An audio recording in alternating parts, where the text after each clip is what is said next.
ഈ മുക്താവസ്ഥയിൽ നിലകൊള്ളുന്നതെന്ന് ദയവായി പറഞ്ഞു തന്നാലും. വസിഷ്ഠൻ തുടർന്നു. ജനനമരണചക്രത്തിന്റെ ആവർത്തനം നിപ്പിക്കാനുള്ള മാർഗത്തിന് യോഗം എന്ന് പറയും. മനസ്സിനതീതമായ അതീന്ദ്രിയാവസ്ഥയാണത്. 2 തരത്തിലാണതുള്ളത്. ആത്മജ്ഞാനം വഴിയും പ്രാണായാമം വഴിയുമാണത് സാധിക്കുക. എങ്കിലും പൊതുവെ യോഗം എന്ന് പറയുമ്പോൾ പ്രാണായാമം എന്നാണ് വിവക്ഷ. 2 മാർഗങ്ങളും ഒരേ ലക്ഷ്യത്തിലേക്ക് നയിക്കുന്നു.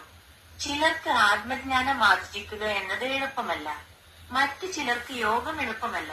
എന്നാൽ ആത്മജ്ഞാന മാർഗമാണ് എളുപ്പമെന്ന് ഞാൻ ഉറപ്പിച്ചു പറയുന്നു. കാരണം ഇപ്പോഴും എങ്ങും നിറഞ്ഞു വിളങ്ങുന്ന സത്യമാണല്ലോ അത്. ഇനി ഞാൻ നിനക്ക് യോഗത്തെപ്പറ്റി പറഞ്ഞു തരാം. 340 യോഗവാസിഷ്ഠം നിത്യപാരായണം ദിവസം 340. ഭൂഷുണ്ടൻ എന്നു പേരായ ഒരു കാക്കയുടെ കഥ 340.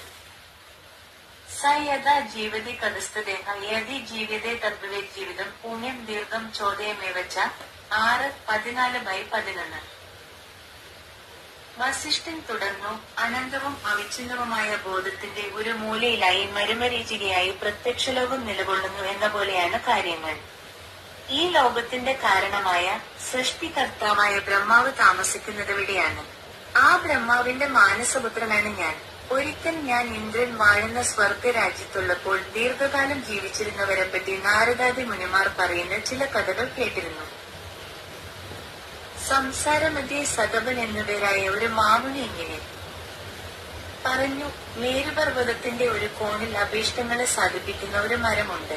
കൂടം എന്നാണതിന്റെ പേര്. അതിന്റെ ഇലകൾ സ്വർണം കൊണ്ടും വെള്ളി കൊണ്ടും ഉള്ളവയാണ്. ആ മരത്തിന്റെ ഒരു ചില്ലയിൽ ഭൂഷുണ്ടൻ എന്ന പേരായ ഒരു കാക്ക നിവസിക്കുന്നുണ്ട്. ഭൂഷുണ്ടൻ എല്ലാവിധ ആസക്തികൾക്കും വിരക്തികൾക്കും അതീതനായി കഴിഞ്ഞുവന്നു. ആ കാക്കയേക്കാൾ ആയുസ്സുള്ളതായി ഭൂമിയിലോ സ്വർഗത്തിലോ ആരും ഉണ്ടായിരുന്നില്ല.